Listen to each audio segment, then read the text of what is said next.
Shalom everyone, I am Priya, a student of the Holy Torah at ACTC Seminary.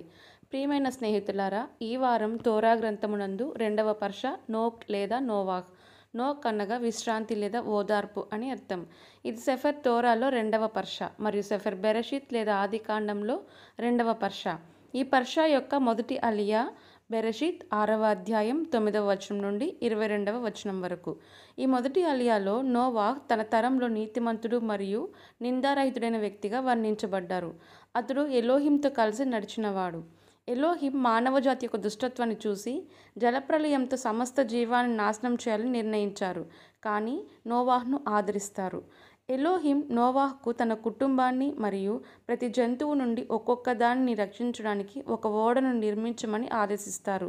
Noah Elohim యొక్క వివరణాత్మక ఆదేశాలను ఆజ్ఞాపాలనతో అనుసరిస్తారు, ఓడను నిర్మిస్తారు.